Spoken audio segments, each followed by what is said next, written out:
Imagine ton enfant assis dans la cour de récréation de l'école, seul, la tête baissée, les yeux pleins d'eau et tout épeuré.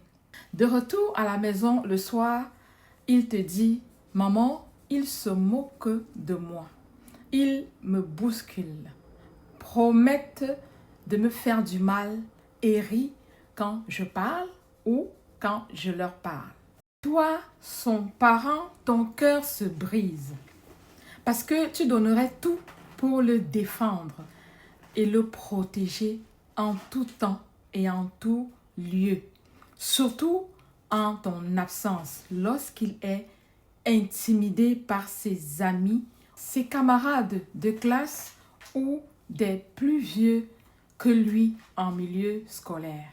Mais que faire quand l'intimidation se répète, quand les mots deviennent des blessures invisibles?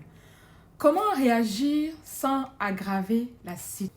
Aujourd'hui, je vais te donner les clés concrètes et bienveillantes pour aider ton enfant à surmonter l'intimidation, retrouver confiance en lui et se sentir en sécurité à l'école. Qu'il soit un enfant neurotypique ou un enfant à besoins spécifiques. Il est important de comprendre tout d'abord ce qu'est vraiment l'intimidation. L'intimidation, ce n'est pas juste une moquerie ou une dispute entre amis ou entre élèves. C'est un acharnement, une violence répétée. Elle peut être physique, verbale ou psychologique, pendant laquelle un ou des enfants exercent un pouvoir sur un autre. Ce qu'il faut comprendre, c'est que, premièrement, ce n'est jamais la faute de l'enfant ou de l'élève victime. Deuxièmement, ce n'est jamais juste pour rire. Et troisièmement, pour finir, ce n'est jamais quelque chose qu'il doit apprendre à endurer. L'intimidation peut se présenter sous plusieurs formes, entre autres le vol quotidien d'un objet dans le sac de l'élève ou de l'enfant victime qui vit du chantage et ne dénonce pas l'élève ou le groupe d'élèves par peur de leurs représailles.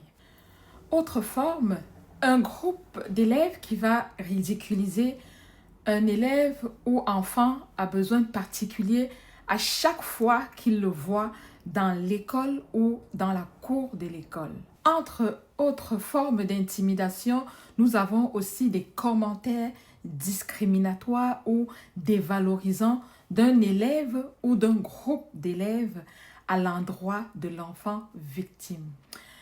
Certains enfants sont vulnérables, notamment les enfants timides, anxieux et ceux qui ont des besoins particuliers comme l'autisme, le TDAH, l'anxiété, le retard global de développement deviennent malheureusement des cibles plus fragiles et faciles car ils réagissent différemment ou ne comprennent pas toujours les sous-entendus sociaux ou des codes sociaux.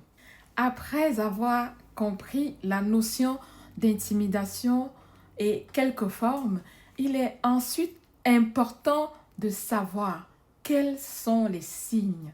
Voici les signes qui démontrent que ton enfant est victime d'intimidation à l'école.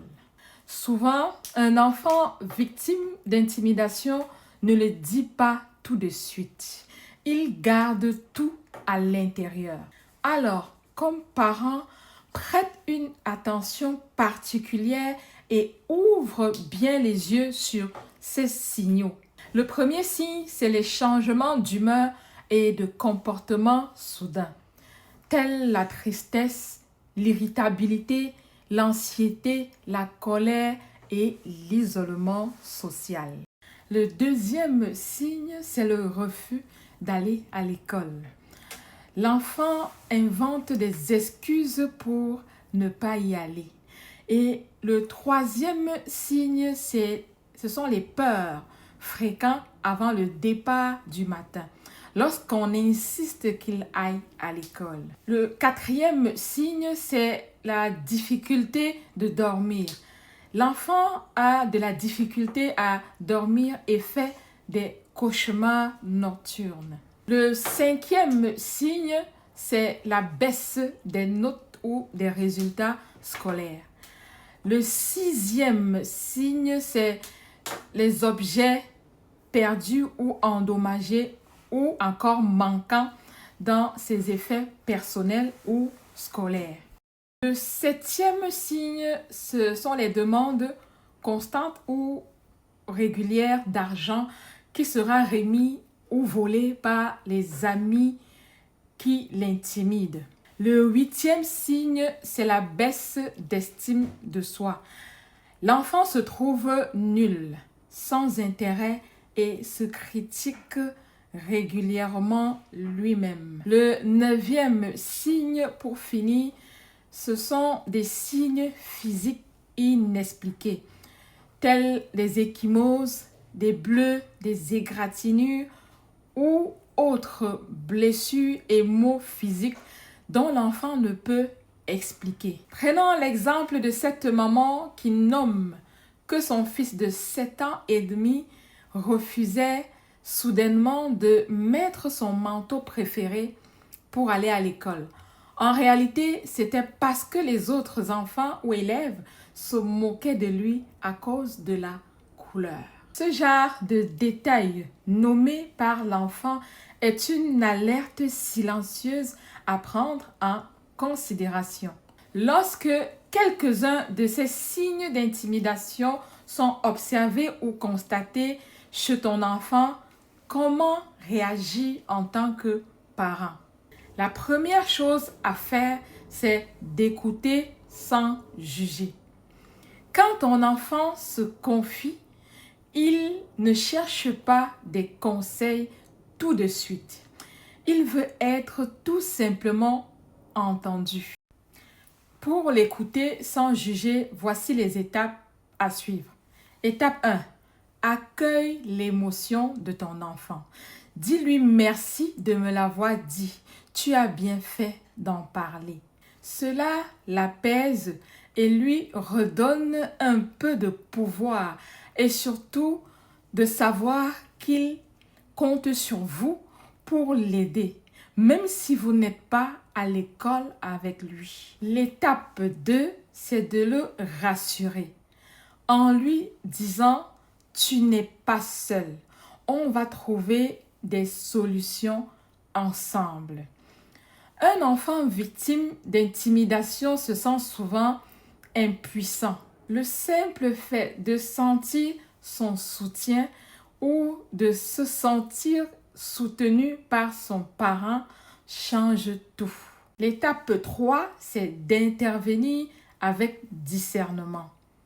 Ne va pas crier sur les autres enfants ou élèves. Ne règle aucun conflit dans la cour sans avoir informé la direction. Cela empire souvent les choses. Commence tout d'abord par contacter l'école, le professeur ou la direction en expliquant les faits calmement, bien sûr, en demandant une rencontre et exigeant que des mesures soient mises en place pour protéger ton enfant. L'étape 4, c'est de renforcer l'estime de soi de ton enfant à la maison. Fais-lui vivre des réussites à travers des activités qu'il aime, comme par exemple du sport ou tout autre projet créatif. Plus il se sent valorisé à la maison ou ailleurs que l'école, moins il est fragilisé par l'école. Comment réagir à l'intimidation en tant que parent selon les besoins spécifiques? Chez les enfants à besoins particuliers, la gestion de l'intimidation demande un accompagnement spécifique. L'enfant autiste peut ne pas reconnaître l'intimidation ou penser que c'est normal. On doit lui apprendre à nommer ce qu'il vit et à dire non. Un enfant avec TDAH peut réagir impulsivement et se retrouver puni à la place des autres. Aide-le à exprimer sa colère autrement ou de façon adéquate. Chez un enfant avec retard global de développement, travaille la reconnaissance des émotions et les phrases à utiliser pour demander de l'aide au besoin. Chez un enfant anxieux, renforce les routines rassurantes et la communication quotidienne. Après avoir mis en place toutes ces mesures d'intervention, il est important surtout de redonner confiance à ton enfant. Changer l'école de l'enfant n'est pas la première chose à faire ou la première solution. Il peut arriver plus tard si rien n'est fait pour aider l'élève ou l'enfant victime d'intimidation. Mais le travail essentiel à faire sur l'enfant, c'est de lui redonner confiance. Non seulement en lui, mais aussi en l'école. Qu'il change d'école ou qu'il reste dans la même école. Comment donc redonner confiance en ton enfant? Après une expérience d'intimidation, ton enfant a besoin de guérir. Voici 3 leviers puissants. Le premier levier, c'est la parole quotidienne. Un moment chaque soir où il peut raconter librement sa journée sans interruption. Le deuxième levier, c'est la force intérieure. Aide-le à répéter des phrases positives du type « Je mérite le respect »,« Je suis fort »,« Je suis aimé ». Le réseau de soutien tel un enseignant ou un éducateur de confiance. Un ami significatif sont des personnes qui pourront aider dans le processus afin qu'il sache qu'il n'est pas seul. Et surtout, rappelle-lui que demander de l'aide, ce n'est pas de la faiblesse, c'est du courage. En résumé, retenons ensemble que l'intimidation n'est jamais normale. Les signes d'alerte sont souvent discrets. Apprends à les repérer aussitôt pour aider ton enfant aussitôt. Écoute, rassure-le et collabore avec l'école. Valorise ton enfant chaque jour pour qu'il retrouve confiance. Et souviens-toi, tu n'as pas à tout porter seul.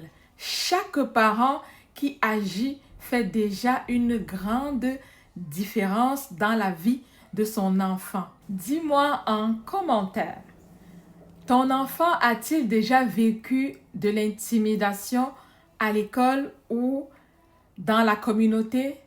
Comment as-tu réagi? Mets un like si cette vidéo t'a aidé. Partage-la avec d'autres parents pour sensibiliser sur l'intimidation scolaire et abonne-toi à notre chaîne YouTube Oasis du coaching parental pour recevoir chaque semaine des conseils puissants pour accompagner ton enfant dans sa croissance, son courage et sa confiance.